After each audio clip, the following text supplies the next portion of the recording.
Беліңізде пайда болған қызартпа, қышпалар кейде қауіпті аурудың белгілері болуы мүмкін. Бұндай кезде дәрігердің көмегіне жүгінуді дұрыс деп санау қажет. Өткен ғасырда Людовик бауырды организмнің орталық зертханасы деп атады. Оның 4 себебі бар. Біріншіден, бауыр тәулігіне 1 литр өт шығарып, ас қорыту үрдісіне қатысады, яғни өт өндіреді. Бауырды зерттегенде ең алдымен оның қызметіне көңіл аударған жөн. Егер сары ауру белгісі білінсе, онда бауыр қызметінің бұзылғанын көрсетеді. Бауырды зерттеу тәжірибесінде шыбан жануардың денесіндегі барлық өтті шығарып тастаған кезде ол өліп қалған екен. Екіншіден, бауырда гистогемалық, гематолимфалық тосқауылдар өткізгіштігі күшті дамыған. Сондықтан да бауыр лимфа түзілу кердесіне қатысады. Негізгі лимфа коллекторы көкірек өзегі лимфасының көбі бауырда түзіледі. Онда белок та көп. Үшіншіден, бауыр зат алмасуына қатысады. Гликоген түзіледі. Инсулин әсерінен глюкоза гликогенге айналады. Мұнда гликоген басқа заттардан, мысалы белоктан, майдан түзіледі. Бауыр гликоген депосы.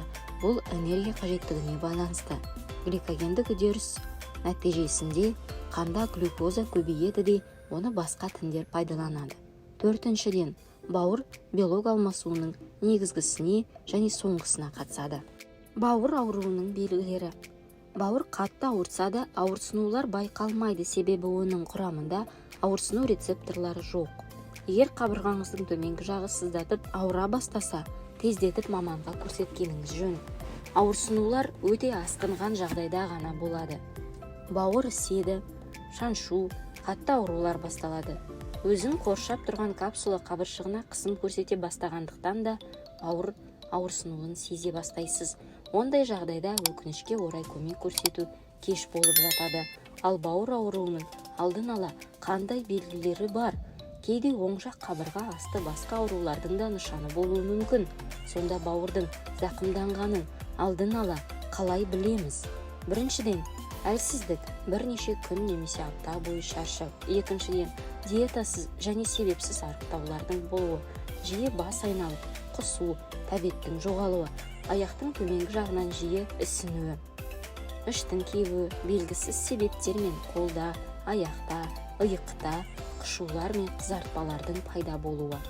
Одан да бөлек көздің сарғаюы, дәрет түсінің өзгеруі байқалса, кешіктірмей ауруханаға немесе маманға, дәрігерге жүгінгеніңіз жөн. Бауыр ауруының белгілері қандай? Бауыр ауруларының кейбір түрлері, соның ішінде алкогольсіз майлы бауыр ауруы сирек белгілерді тудыртады. Басқа жағдайлар үшін ең көп таралған симптом сарғаю болып табылса, серіңіз және көзіңіз сарғаяды. Бауыр билирубин деп аталатын затты тазарта алмағандықтан сарғаюлар басталады. Бауыр ауруларының негізгі мына белгілерін атап өткеніміз жөн. Іштің ауруы, әсіресе оң жақ, оңай көгереді. Денеңіздегі бір нәрсе тиіп кетсе, көгеріп басталуы, зардың немесе нәжістің түсі өзгереді. Жүрек айнуы немесе құсу, қолдарыңыздың немесе аяқтарыңыздың ісінуі. Бауыр ауруларының асқынулары қандай? Бауыр ауруларының кейбір түрлері бауыр ісігінің даму қаупін арттыруы мүмкін. Басқалары, егер емделмеген болса, бауырыңыздың зақымдай береді, цирроз дамиды. Уақыт өте келе зақымдалған бауырдың жұмыс істеуі үшін сау тіндері жеткіліксіз болып шығады. Емделмеген бауыр ауруы ақырында бауыр жеткіліксіздігіне әкелуі мүмкін. Бауыр ауруының қатерлілігін ескере отырып, сіздерге төменде айтылатын шөптерді пайдалануды ұсынамыз. Бауыр үшін жүгері стигмалары. Стигмалардың жүгерісін тұндырып алу және ерітіндісі өт өткелін күшейтеді. Оның кетуін жеңілдетеді, тығыздығы мен тұтқырлығын азайтады. Онда билирубиннің пайызын азайтады. Бауырды жүгері стигмасымен тазарту ауырсынуды және жеңіл жағын сезінуді жеңілдетеді. Айнуды, құсуды, шуды жояды. Созылмалы холецистит, холлангит, гепатит терапиясына арналған жүгерінің стигмалық препараттарын қолданғаныңыз жөн. Жүгері сиқырының сорпасы. Оның құрамы жүгері стигмалар мен су болып табылады. Дайындау үшін жүгері стағындыларын қайнаған суға құйыңыз. бумен моншасын 15 минут басып қойыңыз. Салқын суға және штамға әр 4 сағат сайын 2-20 мм ұсынғаныңыз жөн. Бауыр үшін жусанның емдік шаралары. Жүректің құрамында ащы шайыр, эфир майы көп, С витамині бар.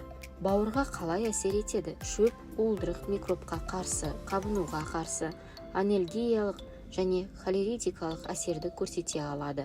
Жусан тәбетті жақсартады, ішектің жұмысын ынталандырады, оны ауруларды сарғаю көріністермен емдеу үшін қолданады. Шөптің сығындысын алу үшін бізге су мен жусанның өзі қажет болады. Дайындау барысында жусанға контейнерге қойып, 100 градусқа дейін стаканға су құйыңыз. Су ваннасы отта орналастырыңыз да, онда ыдыс жуғышқа салып 20 минуттай қыздырғаныңыз жөн. Жарты сағаттан кейін сорпа салқындатылып беріледі.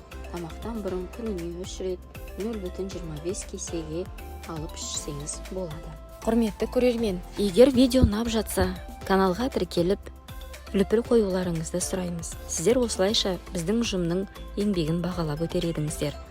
Арнамызда бұдандай басқа пайдалы видеолар бар. Кіріп көрсеңіздер болады. Алдын ала рахмет.